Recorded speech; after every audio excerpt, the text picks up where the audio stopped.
కాకినాడ జిల్లా కరప సొసైటీలో సిబ్బంది అవకతవకలపై జిల్లా అధికారులు స్పందించారు. ఎరువుల అక్రమ రవాణా ఆరోపణల అసత్యమని నిర్ధారించారు. అంతేకాకుండా ఎరువులు విక్రయించిన సొమ్ములు స్వాహా అయినట్లు అధికారులు గుర్తించారు.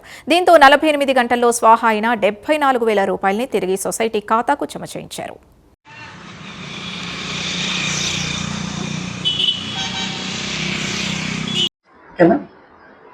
అందరికీ నమస్కారం అండి. ముందుగా మన దేశ ప్రధాని అయినటువంటి నరేంద్ర మోడీ గారికి, మన ముఖ్యమంత్రి చంద్రబాబు నాయుడు గారికి, అదేవిధంగా మన డిప్యూటీ సీఎం మా జనసేన అధినేత మా పవన్ కళ్యాణ్ గారికి, అదేవిధంగా నా రాజకీయ గురువు మా కాకినాడ రూరల్ శాసనసభ్యులు అంతా నానాజీ గారికి నా ప్రత్యేక ధన్యవాదాలు అండి. అదే ఇక్కడికి వచ్చినటువంటి మన మీడియా మిత్రులకి నా నమస్కారాలు. అదే నాతో పాటు ఉన్న మా డైరెక్టర్ చోటిశెట్టి సత్యనారాయణ గారికి, అడప శ్రీనివాస్ గారికి, మా ఏవో మేడం గారు అయినటువంటి ఏవో మేడం గారికి నమస్కారం అండి. ఈరోజు ఈ మీడియా సమావేశం పెట్టడానికి ముఖ్య కారణం ఏంటంటే, మన ఈ మధ్యకాలంలో మీడియాలో ఏవైతే కరప సొసైటీలో అక్రమ రవాణా ఎరువులు అనే వచ్చిన దాని మీద వివరణ గురించి మీడియా సమావేశం పెట్టాము. మొన్న ఈ మీడియాలో వచ్చిన వార్తను బట్టి పైన అధికారులు స్పందించి మన సొసైటీకి అయితే ఇన్స్పెక్షన్కి రావడం జరిగింది.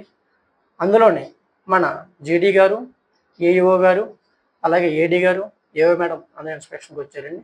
వచ్చి ఇక్కడ విచారణ చేసి ఇక్కడ ఎరువులు అక్రమ రవాణా అనేది పూర్తిగా అవాస్తవం అని చెప్పేసి వాళ్ళు తేల్చారు. ఇక్కడ జరిగింది అయితే ఎరువులు అక్రమ రవాణా అనేది కాదండి. ఇక్కడ జరిగింది మనం ఏదైతే కరప సొసైటీ నుంచి ఎరువులు ఏదైతే మనం అమ్మినప్పుడు ఆ అమ్మకానికి మన దగ్గర ఉన్న స్టాక్కి అయితే 70,000 చిల్లర ఇచ్చేసం రావడం జరిగింది. దాన్ని వాళ్ళు గుర్తించి వాళ్ళు ఎవరైతే సేల్స్ చేశారో వాళ్ళని బాధ్యులుగా చూసుకొని వాళ్ళకి 48 గంటలు టైం ఇచ్చి వాళ్ళకి ఆ అమౌంట్ రికవరీ చేసి మళ్ళీ సొసైటీకి కట్టాలని చెప్పేసి ఆదేశించి, యాజ్గా మేము ఎవరైతే ఇక్కడ చైర్మన్గా నేను, మా కమిటీ ఎవరైతే ఉన్నారో మా అందరికీ వాళ్ళ చేత ఆ అమౌంట్కి రికవరీ చేసి ఆ అమౌంట్ సొసైటీకి కట్టాలని చెప్పేసి ఆదేశించి వాళ్ళ మీద క్రమశిక్షణ చర్యలు తీసుకోమని సూచించేసి వాళ్ళైతే వెళ్ళడం జరిగింది.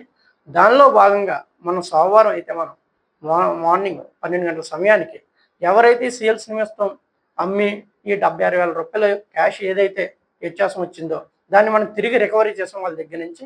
ఆ రికవరీ చేసిన అమౌంట్ మన సొసైటీకి అయితే డిపాజిట్ చేయడం జరిగిందండి. ఆ డిపాజిట్ చేసిన ఆ సేల్స్ లెడ్జర్ కానీ, ఆ డిపాజిషన్ ఫామ్ కానీ మన డీసీఓ గారికి, జేడీ గారికి అందరికీ మనం సబ్మిట్ చేసాము. అక్కడికి అది ప్రాబ్లం సాల్వ్ అయ్యింది తెలిసింది. నేను దీన్ని ప్రత్యేకించి ఎందుకు చెప్తున్నానంటే, కరప సొసైటీ మీద మన అందరికీ కూడా మంచి ఒపీనియన్ ఉండేది. అది గత ప్రభుత్వంలో చేసిన కొన్ని తప్పుదలు లేదో ఏం జరిగిందనే తర్వాత విషయం, అదైతే కొంచెం పక్కదోవ పట్టింది. దీన్ని సొసైటీని పక్కదోవ పట్టించకుండా వాస్తవాలు అయితే తెలియజేయాలని చెప్పేసి ఈ సమావేశం నిర్వహించాను నేను. ఇక్కడ కేవలం ఎరువుల అక్రమ రవాణాది ఏ విధమైన అయితే జరగలేదండి. అది అధికారులు కూడా వచ్చి గుర్తించారు.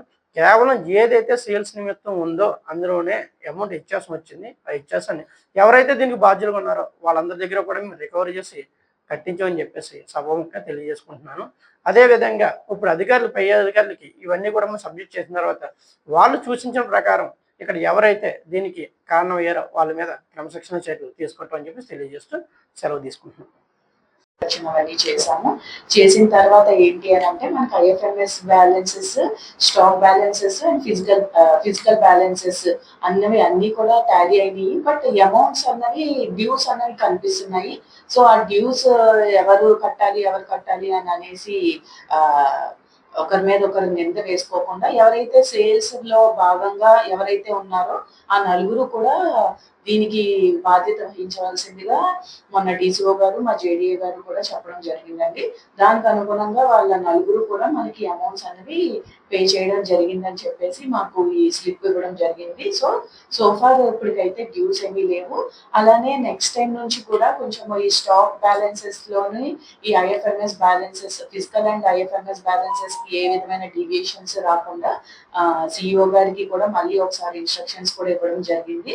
అండ్ డైలీ మనం ఎప్పుడు చెప్తామో by the end of the day మనం స్టాక్ బ్యాలెన్సెస్ అన్నవి ఎప్పుడు కూడా టాలీ చేసుకోవాలి.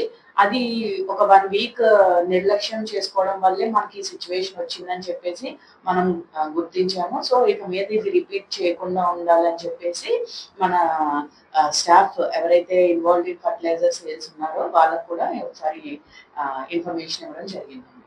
Thank you.